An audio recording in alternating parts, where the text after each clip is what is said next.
Hi, welcome back. Here we are on Chapter 6, Health of Younger Adults.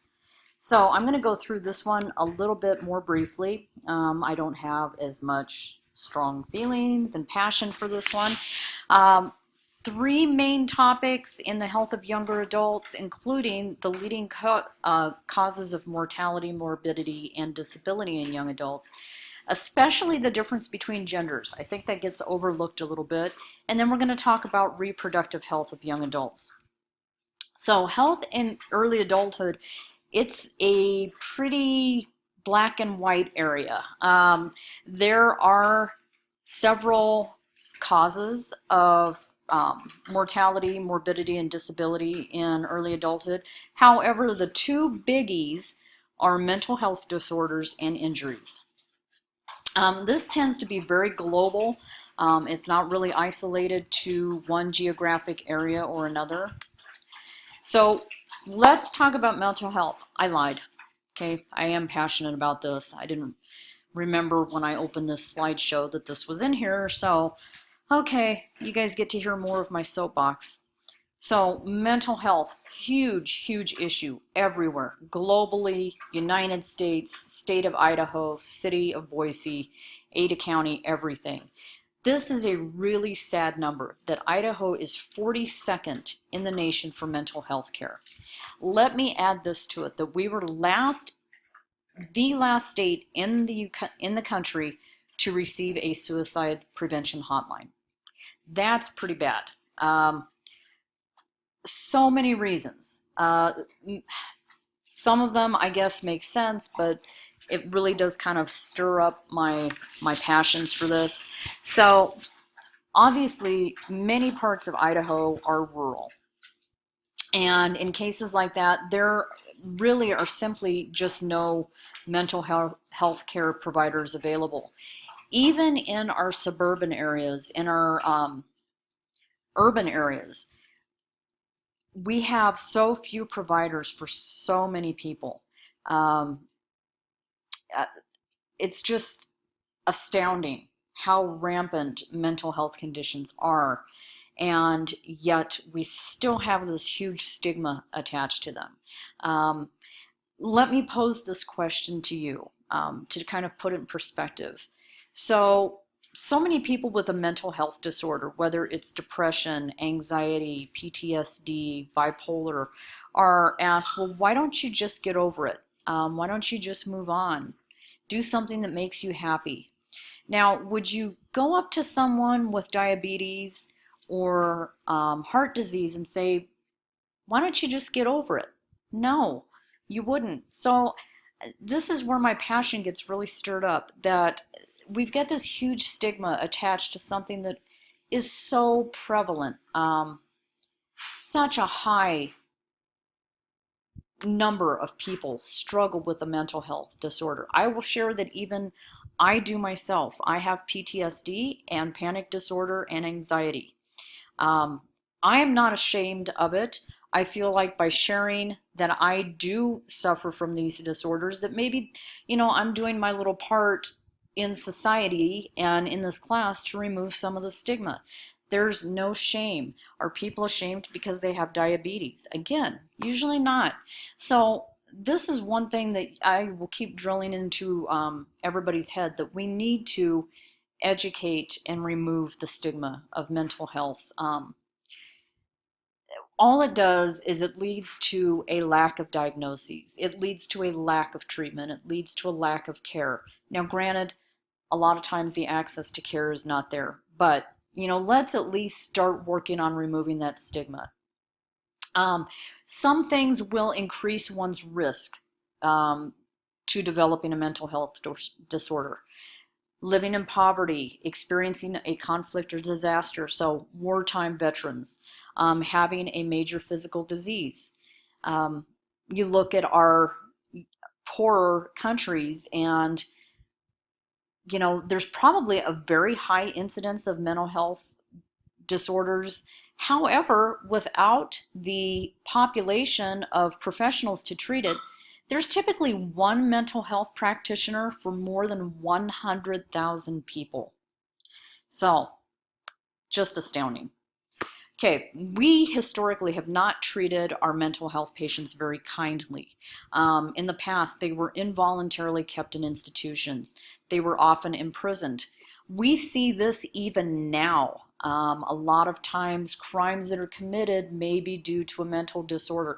I'm not saying that's an excuse, but I think if we had more access to mental health care, perhaps that would reduce some of our prison population. Mental health patients have historically been denied any access to any kind of care. They've been subject to both physical and sexual abuse and sometimes even to slave labor. So, why, when we're talking about younger adults, do we see so many mental health disorders? I have my theory, which really goes along with the book, but we've got a lot of time on this recording, so you guys get to hear me just ramble on and on. I want you to think back to when you were 12 or 13 years old. And if you were one of those lucky ones that did not go through any kind of awkward stage, then great, awesome. I was not one of those. I had, again, I grew up in the late 60s and 70s. So by the time, I reached adolescence, the fashion was these high-waisted, bell-bottom jeans.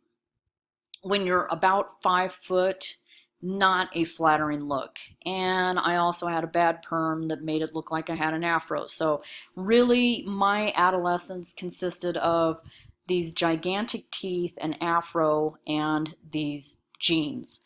So not the greatest for positive self-image. Add to that hormonal fluctuations. I can imagine that at that age, you all remember having those crazy hormones, not knowing what kind of mood you're going to be in at any given time. You may have had stressors that weren't present in your childhood. Just the pressure to fit in, the pressure of um, sexuality, identity, body image, so much stuff going on at this age. So I think that's why it's so prominent in young adults that we see mental health disorders. Now, that's not to say that young adults are more likely to develop mental health disorders. I think what happens is they have that predisposition, and the hormonal fluctuations and all of these external stressors exacerbate an already existing condition. So you will see mental health disorders diagnosed very frequently in adolescence. This is also when, for lack of a better term, children, young adults, have access to drugs and alcohol. And if there is an existing mental health condition, they may start self-medicating without realizing that that's what they're actually doing. And of course, an abuse of either one of those is going to trigger those underlying symptoms. So, big soapbox moment there. Moving on to injuries. I could spend all day talking about mental health. We will talk about it more throughout this semester. But moving on to injuries. So gender is a huge issue when it comes to injuries. When we think about men, young men, they may be more likely to work in hazardous occupations like construction. Not to generalize on genders, but historically this is the case. They may be more apt to engage in dangerous recreational activities, and they may be more likely to be engaged in combat.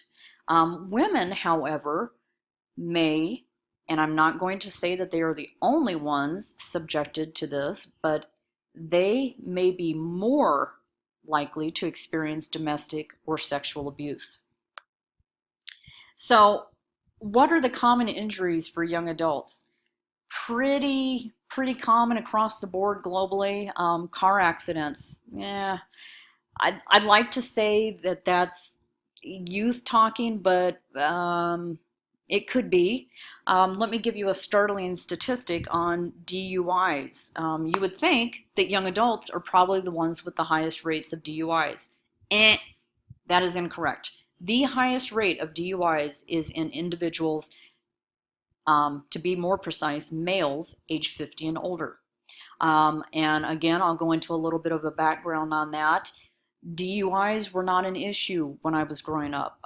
We would cruise Maine downtown, and they never caught us for drinking and driving. They'd pull us over, pour our beer out, send us on our merry way.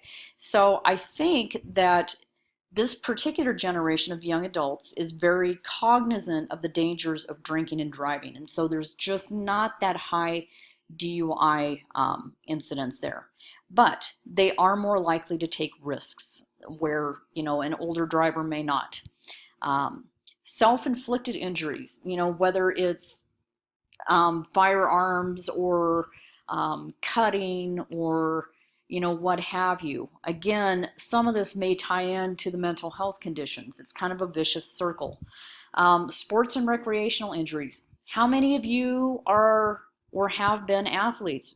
Broken a leg, broken a collarbone, torn your rotator cuff. As kids, as young adults, we all have probably experienced some kind of sports or recreational injury. So reproductive health, moving on, sorry, moving through this kind of fast now.